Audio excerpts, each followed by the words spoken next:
AI doesn't remove the human from design. It actually makes the human harder to ignore. I'm Sam G, a triple registered architect who has practiced across South Africa, Australia, and the USA. This is your design passport.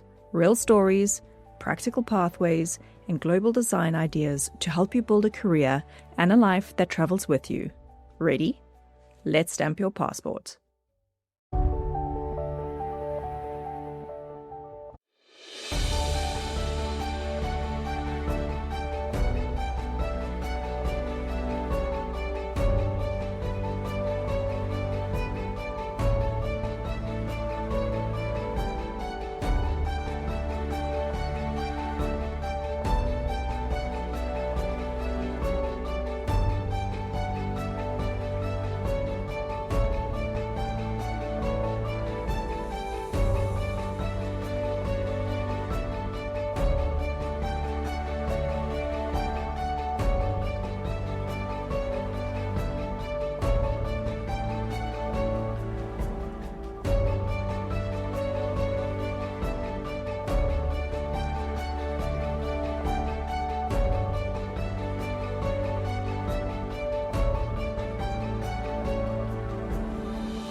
Welcome back to Your Design Passport, the podcast where we explore architecture and design career journeys and the ideas shaping the future of the profession.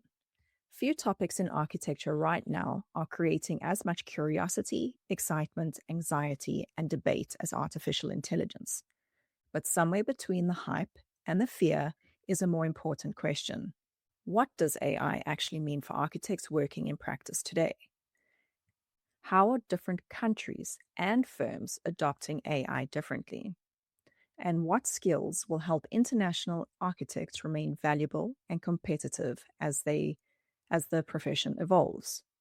Today's guest is Samantha Flores from Corgan, whose work sits at the intersection of architecture, innovation, and emerging technology.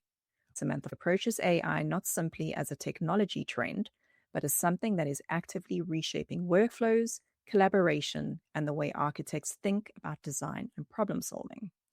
And I think that's an increasingly important conversation for the industry right now. In today's episode, we talk about how AI is already being used inside architecture firms, what architects often misunderstand about the technology, the skills that may become more valuable in the future, and how emerging professionals can prepare for an industry that is evolving rapidly. Samantha, welcome to the podcast. Thank you for having me. Start at the beginning. What originally drew you towards architecture and innovation? I always loved building things, doing things with my hands, designing things, and naturally was drawn to architecture because you can do all of those things with one profession. I also had influences in my life that were architects, so they probably very easily pushed me towards architecture. The thing that was a little bit different for me than my influencers was that I was very interested in human behavior, and I was interested in why people were drawn to specific spaces or places, or what it smelled like in those spaces, or maybe even like what spot the light hits you the best and warms you up in a space. And I always thought that those little quirks about me and me wondering why people enjoy the spaces that they do were, like I said, quirks. But it turns out that I just had a fascination for human behavior, and that's where my career has really led me. What point did you begin becoming interested in AI and emerging technologies within the design industry? As an emerging architect, I started my career in aviation, and I was on our international aviation design team. So I was doing a lot of competitive work. And when you're in that cycle, it's like a 3 month sprint cycle. You do a design for 3 months, see if you win that competition. If you don't, you get on to another one. Thankfully, we won a few. And so I was either constantly designing for different countries, so from the US. So I was having to learn about all of these different countries and different human behaviors and traditions and norms of travelers from my laptop in the US, or on the projects that we did win, like the one that we won was a Shanghai International Satellite Terminal. And in that particular project, I went and lived in Shanghai for about a year and a half. And not only did I do a lot of research, desk research, but I was then fully immersed in the culture. And so I was constantly wondering, what are the norms? What are the traditions that we should be designing for? What technologies are people adopting? Do they use the same technology that we have in the US? Do they use different technology? What would be easiest for them to move through this terminal? How do they navigate? So I'm asking a lot of different questions, just to make sure that I'm giving the passengers the best and least stressful experience for this terminal that we were designing. And because I was doing that consistently on these 3 month sprints or year-long sprints, I got really deep and very fascinated in human behavior as it pertains to the adoption of technology. And that led me to creating the group that I am the director of at Corgan, which is Hugo, and that's Corgan's Research and Innovations Group. And what started was intersection of human behavior and emerging technology has just accelerated in the past few years, as you can imagine, with the adoption of AI and really understanding not just how we can change the design of the buildings that we're working on the boards today, but also how do we change our own workflows? How is this changing the way that we cognitively adapt to the work that we are doing? How does this change the way that we have interpersonal relationships in the office? And so now with AI, there are a lot of different things that we're examining that we just never really tapped into before. Was there a particular moment where you realized AI is not just a future conversation, that it's something that's already taking place and changing practice right now? Several years ago, we started an annual book called the Curiosity Report. And in that report, we would look at future technologies and try to really forecast out 10, 20 years what it would be like to work in the architecture field. And one of those technologies was AI. And when we were writing the piece for I remember sitting there thinking, like, man, doesn't this sound dreamy that I can think of something that I want to design and then have the computer do a few iterations while I'm out at lunch, and then have it also think about how it's going to 3D print this so I can have a model. I remember thinking these agents are going to be fascinating for the way that we work. We thought it was maybe 5 to 7 years out. Then we had the pandemic, and it came on a little bit quicker. And I do remember when we started adopting AI throughout the company, how quickly everyone caught on. Some of the programs are extremely intuitive, and there were a lot of questions at first and a little bit of resistance in, well, this is going to take over the creative process. This is going to take over the part that I enjoy the most about my job. AI has taken over tasks that are mundane, that people feel are a weight lifted off of their shoulders. But there are times where people feel that because we are using AI, we're moving at such a fast pace and we are able to now see what types of work streams we can create. They're just given more work. And so it's a lot of code switching between projects. It's a heavier cognitive load on people, and it's wearing them down by the end of the day. We're finding the same thing in our firm. We understand that it is improving workflows, but it's finding that balance between where is it actually improving workflows and where is it just a cog and it's not allowing you to move on. I mentioned that it's helping with interpersonal relationships, but I'm also finding that there are a few people who will answer an email using their Copilot, and then the email that comes back to them has them using Copilot, and you kind of wonder, are there humans writing these emails, or are we just sending emails back and forth and our AI agents are reading them? We actually had an instance the other day because a lot of people have their AI agents going into meetings. So normally the AI agent will jump in the meeting like a few seconds before the meeting starts or a couple minutes. And then someone else's AI agent jumped in there and they were busy having a meeting with one another. So Oh they my were goodness. busy talking about the project and no one was even there. And then we're like, what on earth is happening? So we're like, and kick them out. Ooh, that's a little scary.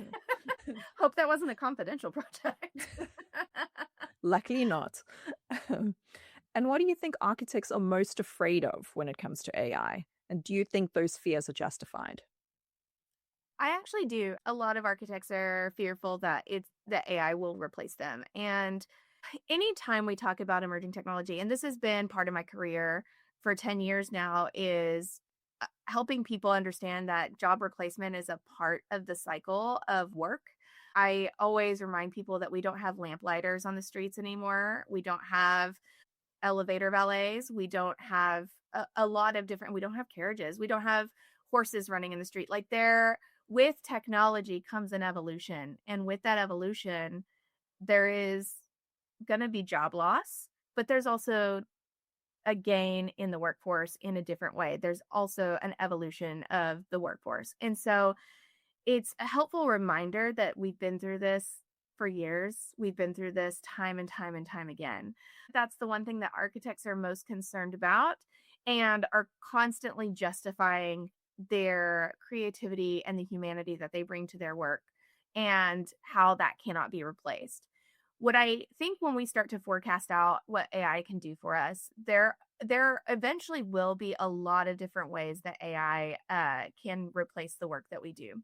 However, I will say currently my team, we have different teams across the company, and anything that they do in their workflow as part of the design process, like gathering images on Pinterest and saving them down to a file. We did every single process throughout that design project with AI, just shadowing them. And we found ways that we could streamline work for sure. And we also found ways or areas where AI just is not up to snuff. And a lot of that has to do with bringing the humanity from the client and the client's goals and needs into the project. Now, there are parts of the process that can be replaced today, and I say replaced. I use that very lightly because I still think that in every part of our work, we're going to want to have agency and we're going to want to have ownership. And so, or at least for me, if I get into ChatGPT or Gemini or Claude and say, "Hey, create this image for me. I need it to look like X, Y, and Z." I'm also going to want to take that into Photoshop and make some tweaks on my own and add some design work to it. So I don't think humans are going to let go that quickly. What I will say is a lot of people rest on the idea that, well, AI can't build physical things. It can. We've worked with concrete 3D printers before. And not saying that those are fully AI capable, but at some point there will be a collapse in the design process where you can design floor plans using a generative AI from an LLM, and you will be able to send that to a concrete 3D printer as long as you have the site. The site eventually we could see robotic construction workers preparing the site and then see a 3D printed concrete building. Now, the human isn't completely removed from that process. Humans have to set up the printer, humans have to prepare the site. Today, humans have to create those drawings. And there is not an AI right now that can create drawings that can go straight into construction. So there is an evolution of our workflow. It will not replace us immediately, and we're all out of a job tomorrow. I do see that we will embrace that workflow. We will understand the nuances, and we will find ways to adapt and evolve. So I'm not fearful of the replacement, but I am aware of it. And I think as long as we as architects stay aware of where our job can evolve and where we might be replaced, then we can also adapt easily.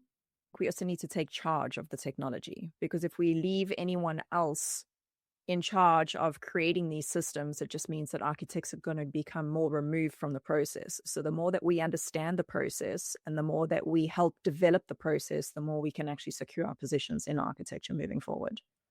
Absolutely. I personally think that this is going to give us a much better opportunity to harken back to the days where the architect was a master designer. I really do think that because AI is not always going to think. For example, there is a building by Snøhetta in Norway. It's the Oslo Opera House. And a few things that I love about this building. One, there is a textured panel on the exterior, and it's all these little dots.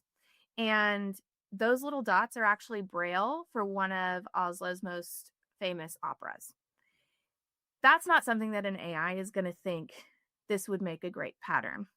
I think that that's a human touch that is just not going to be something that an AI today, at least, would think to put into the design. The other thing is the handles, the door handles on the doors inside the building.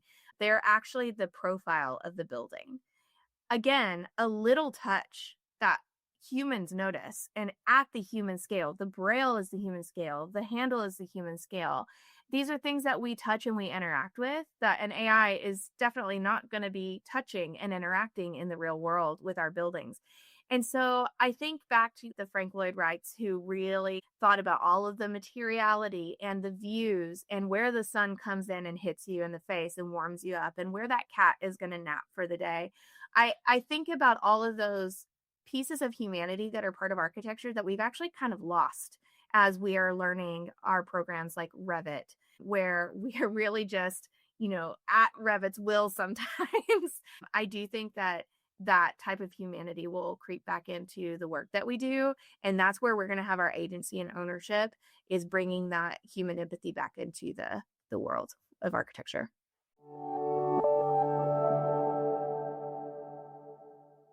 Quick pause here. If you're enjoying this episode, don't forget to subscribe to Your Design Passport. It helps more globally minded architects find this show. And if you're considering working internationally and don't want to feel like you're starting over, I've created a free guide called the International Architect Starter Map. It walks you through the exact strategic questions you should answer before touching a single application form. You can download that in the show notes. From your perspective, do you see differences in how architecture firms in the United States are approaching AI compared to firms in other countries? Are there particular regions or markets that seem more advanced or more hesitant when coming to adopting these technologies?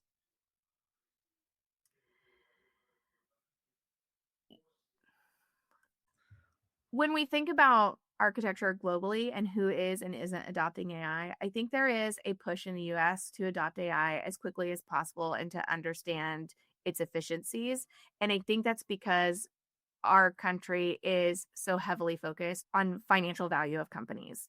I think that there is a one-sided perspective that if we adopt AI as quickly as possible across all of our market sectors, then we could reduce the cost of having humans at a desk every day, could reduce the cost of having a laptop at a desk every day, and all the things that come with that. We could just run our little AI machines and they can do all the work for less, which is absolutely not true. I do think that there are other countries that are adopting it a little bit slower at a much more scaled pace.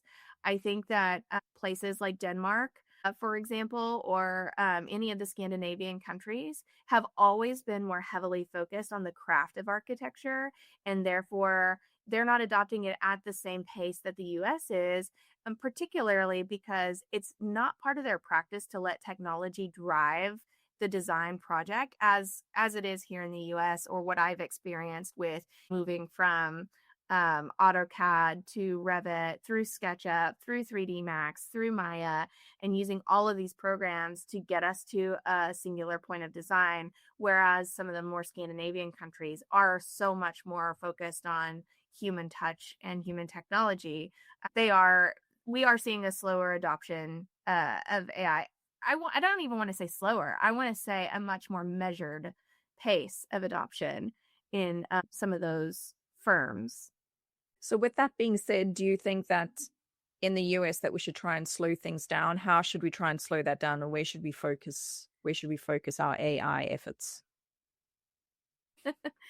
I think where architects could slow down is by returning to a lot more of a measured conceptual phase. So, what we typically do in a project before we had AI is we would go through this process of understanding the client and really driving into what the meaning of the project was and really trying to focus on materiality and space and honing in on those and then moving towards one, two, maybe three concepts. Now with AI, it's let's type all of that into an LLM. Let's get 20 different concepts or even 100. Why not? It can do all of these. And then we'll just kind of narrow down from there. What I think would be best is a hybrid approach is to really go back to understanding the client's goals and the materiality of the space and the natural geography of the space and to really interpret that through the lens that being an architect gives us and bring in that human experience and empathize with the end users and bring in all of that data, then start to kind of craft using AI, start to craft your designs. AI really helps us see patterns that humans miss. AI can help us understand movement patterns. It can help us understand occupancy trends, environmental sensor data, user feedback, and it can even go to the level of doing social media scans and filtering for service interactions. And so those types of things could help us look at our buildings and see where we have an opportunity to make an experience better for humans. And I think that gathering data on that type of human perspective and letting AI help us analyze and synthesize down to specific insights will then drive design in a different direction that's much more human than do 20 iterations for me and let me just pick the prettiest one. I love that. I think many younger architects are possibly wondering, what skills do I actually need to focus on and to develop right now? What advice would you give emerging professionals entering the industry today? I started the conversation this way, and this would always be my advice, is architecture is made for humans. A house is made for humans to live in. A workplace is made for humans to work in.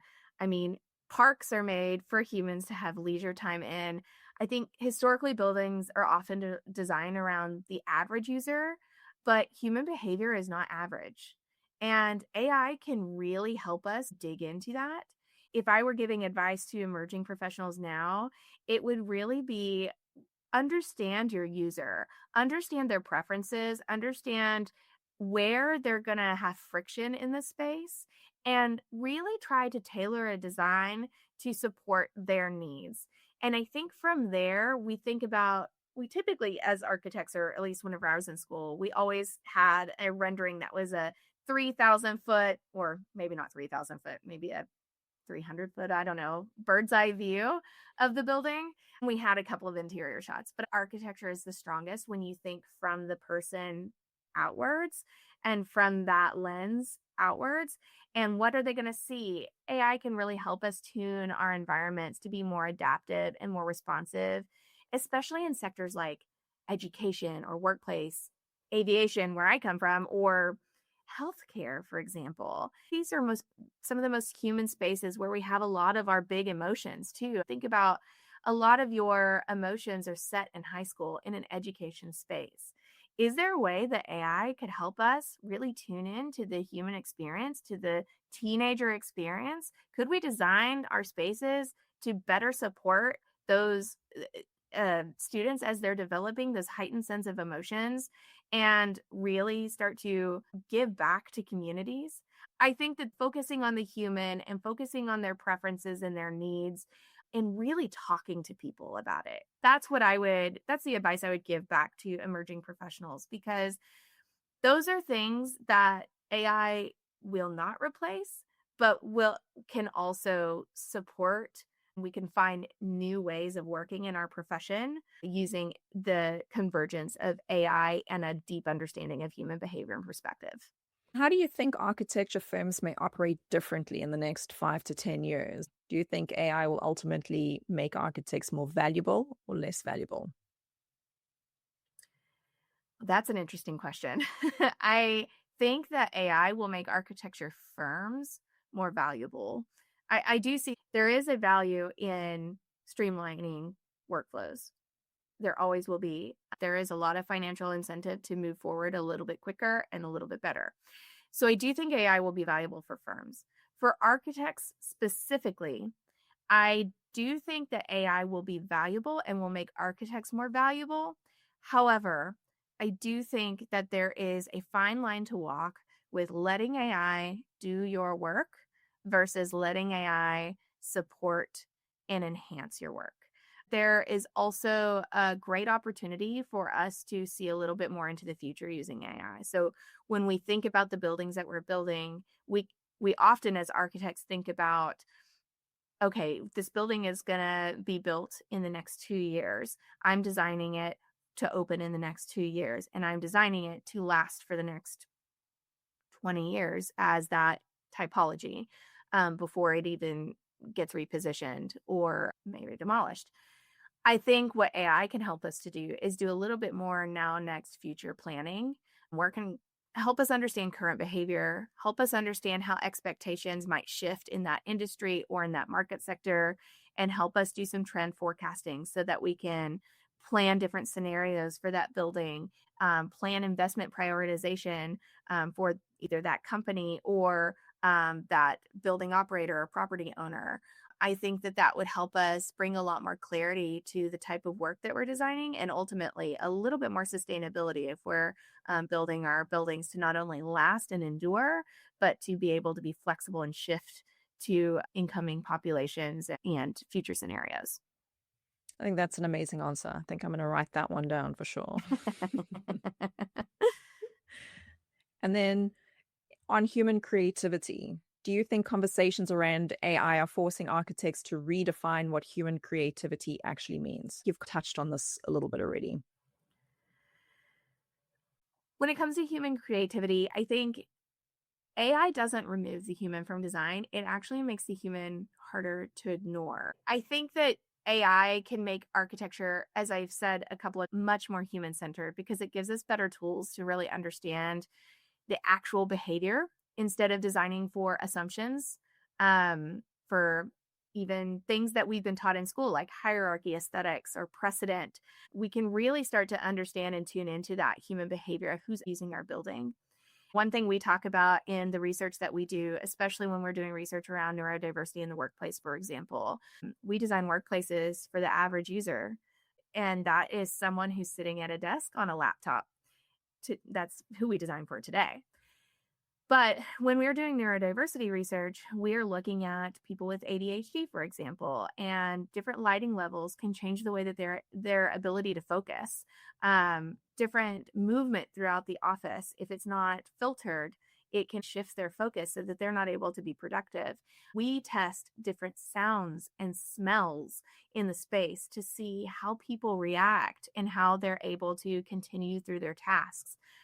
Which, by the way, if you put orange peel in your space, we found that that is a really great scent to increase your productivity. So there you go. These are things that AI is not going to put orange peel in your space. You have to do that. But when you look at all of that data together, the sound levels that make you focus, the light levels that make you focus, the scent that makes you focus, you can really start to see how AI might be able to tailor that for specific people, for specific groups of people, for specific conference rooms, or for specific workshops by using AI to maybe increase or make workflows more efficient, as we've been talking a lot about. It'll change the architecture and really expand our ability to understand and predict and design for human behavior. I think it will really allow designers to move beyond just static assumptions about users and towards environments that are really much more responsive, inclusive, more emotionally aware, and more adaptable over time. I also think that human creativity will come more into play once AI helps you get rid of those admin tasks. So it can do all the admin tasks so that you can actually then focus more on creativity. Yes, and on that note, I do think it is something everyone needs to be aware of, that AI can also take over the creativity tasks. So you really need to sit down and think about it. What do you want your AI to help you do? And if you are the type of person that loves getting into spreadsheets, but you know that you also need to design this floor plan and that's kind of secondary, then you can have AI help you design that floor plan. If you are like me and colors and graphics and the way that light moves through a rendering, those are things that I want to have agency over. So that spreadsheet is definitely going over to AI. I think it's really you need to tailor your use of AI to where your strengths and weaknesses are, and then together you and AI can be a whole architect that is just one incredible being. And international architects often bring different ways of thinking, problem solving, and approaching design. As technology changes the profession, do you think internationally trained architects may actually have unique advantages in the future workforce? And do you foresee more overseas trained architects coming to the US? I actually see it a little bit differently. I was just talking to a coworker about this the other day. So my AirPods, my husband's family is Spanish speaking. And now I can have my AirPods translate the conversation. So I'm a little bit more tuned in. I've been trying to immerse myself in Spanish, but estoy aprendiendo español, pero no hablo español. I think that that has been helpful, that I can understand the conversation and at least participate a little bit more. When it comes to architecture, there are certain countries, Canada or maybe in France, that I'm thinking of right now where I speak French. I do not speak a professional French for the architecture and AEC industry. And so therefore, I would not be able to work in those countries. If I had an AI translator in my ear and I could audibly speak the language, would that enhance my skills so that I could actually use my professional skills in different countries? I wonder if that would be a scenario that's not too far off. And to that point, I think it could augment us in a lot of different ways, because it's not only can I speak the language and converse with contractors in that country, it's also, do I know the codes well enough to design to this building typology? Do I understand the human behavior well enough to design to their specific needs? And I do think that this will be something that'll help us empathize with other countries a lot better across the board. And so, not just other countries coming to the US, but more the US understanding and immersing themselves in other countries and communities so that we can all share our unique design skill sets and build off of one another. So, I do see that there's a possibility that AI can help us with the humanity side of architecture, the skills we've learned in school, but the humanity is something that we really need to hone in on in the workforce. I do see that there's a possibility there. And what skills or qualities do you think will help candidates stand out moving forward? You know, adaptability, flexibility, agility. I do not think we are in a world anymore where you've learned one skill in school and that's the skill that is going to take you through your entire career. I think about this often because both my parents, they started their careers at a particular job, and that is where they spent the next 30 years, 40 years, and that's where they retired from. Neither one of them ever left that space. My mom was a speech pathologist at an elementary school. My dad worked for Phillips Petroleum, and they did that their entire careers. That's not, we already know that that's not the landscape for architects. In fact, whenever I entered the workforce, it was starting to become more typical that architects would come into the workforce, stay at a firm for about 3 years, hop, stay at another firm for about 5 years, and then settle at their third location. That was the typical. And I remember that frustrating people that were a little bit more seasoned in the profession. But now I have seen it all. I've seen people come in and stay for 3 months. I've seen people come in and stay for 4 years. I've seen people that are still in the same job 20 years later. So I feel like there is a lot of differences in the way that we approach our careers. And if you've learned skills in school, Just beware that those skills may not take you through your entire career. You will always have to adapt and learn something different. And in my experience, I was trained as an architect. I came in, I got my license, I got a license in interior design, and now I do research in emerging technology and human behavior. And that is not somewhere I thought my career would take me, but that is where I was interested in. And I was able to build a business out of it. And I do think that having those soft skills of adaptability and flexibility and having those mindsets will take you much further than honing in on your rendering skills or the fact that you can put together a restroom in 10 seconds. And for those architects listening who may feel intimidated by AI or unsure where to start, what's one practical thing that they can do this month to make them more future ready? AI is really good at helping people get started. That has been one of my favorite things is if I'm ever sitting there thinking, oh, I don't know how to start this, I just jump into one of the LLMs and just get started. I think that shouldn't be a fear. But yes, it is a fear. You don't know where to go. You don't know how your skills are going to adapt or how you're going to be perceived in the profession.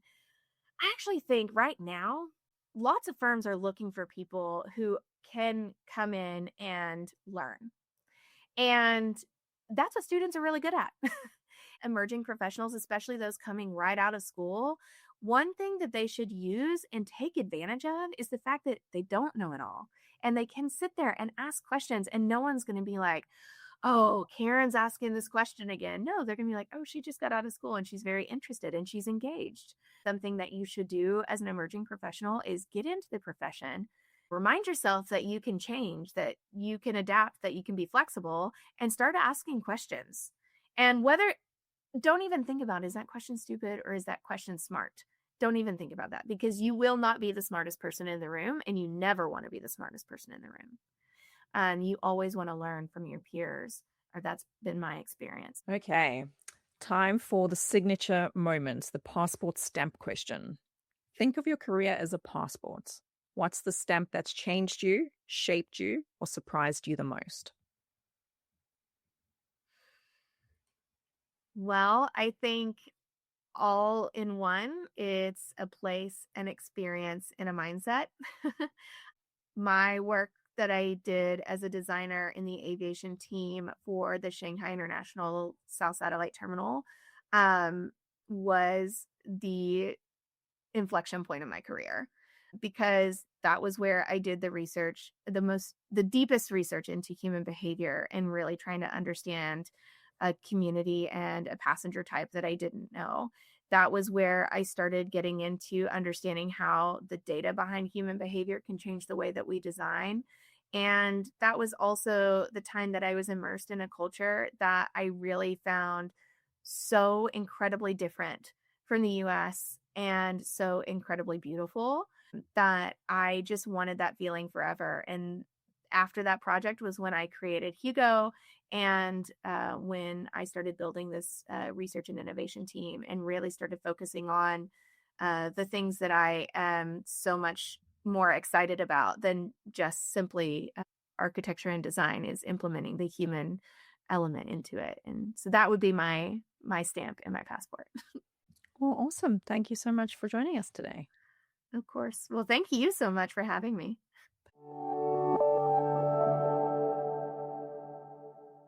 Samantha? Thank you so much for sharing your perspective today. This conversation is a really important reminder that technology may change the tools architects use, but the human side of architecture still matters deeply. Curiosity, adaptability, communication, creativity, those things remain incredibly valuable. Your design passport just got another stamp. If you enjoyed this episode, make sure you're following Your Design Passport and share this conversation with an architect or designer trying to navigate the future of the profession. Because every project, every idea, and every new challenge adds another stamp to your professional passport. Until next time, keep sketching, keep dreaming, and keep building your global design career. You've been listening to Your Design Passport. If you're ready to build a design career and a life that travels with you, hit follow and join me every other week for more global stories, strategies, and inspiration. Until then, keep dreaming, keep designing, and keep collecting those passport stamps.